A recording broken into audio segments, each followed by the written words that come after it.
যুক্তরাজ্যের আগামী ৮ই ডিসেম্বর এক সমাবেশে ভাষণ দেবেন সাবেক প্রধানমন্ত্রী শেখ হাসিনা। এই সমাবেশের আয়োজন করেছে যুক্তরাজ্য আওয়ামী লীগ।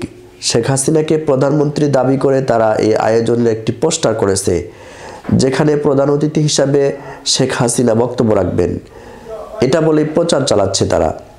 সমাবেশে আওয়ামী লীগের কর্মী সমর্থকদের প্রতি বিশেষ বার্তা দিবেন বলেও শোনা যাচ্ছে। আগামী দিনে বাংলাদেশে কোন পথে চলবে আওয়ামী লীগ তার রূপরেখাও নাকি নির্ধারণ করে দিবেন শেখ হাসিনা। পরবর্তী পদক্ষেপ কি হতে পারে এগুলো নিয়েও আলোচনা করবেন শেখ হাসিনা। বাংলাদেশের অন্তর্বর্তী সরকারের প্রধান ডক্টর মোহাম্মদ ইউনূস গণহত্যার মাস্টারমাইন্ড বলেও চিহ্নিত করেন যুক্তরাজ্য আওয়ামী লীগের নেতাকর্মীরা। তারপরেই শেখ হাসিনার কণ্ঠ রোধ করতে উঠে পড়ে লেগেছে ডক্টর মোহাম্মদ ইউনূস, এটাও মন্তব্য করেন তারা।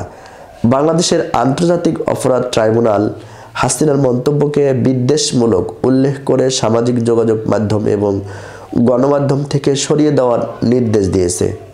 বাংলাদেশে হিন্দু ও সংখ্যালঘুদের উপর অত্যাচার নিয়ে খানিকটা ব্যাকফুটে রয়েছে ডক্টর মোহাম্মদ ইউনূস। বিশেষ করে সন্ন্যাসী চিন্ময় কৃষ্ণ দাসের গ্রেফতারির ইউনূস সরকারের উপর ক্ষোভ আরও বৃদ্ধি পেয়েছে। রাজনৈতিক বিশেষজ্ঞদের দাবি, সেই সুযোগটাকে কাজে লাগিয়ে আবারও একবার পদ্মাপাড়ের রাজনীতির ময়দানে নিজের জমি শক্ত করতে চাইছেন শেখ হাসিনা।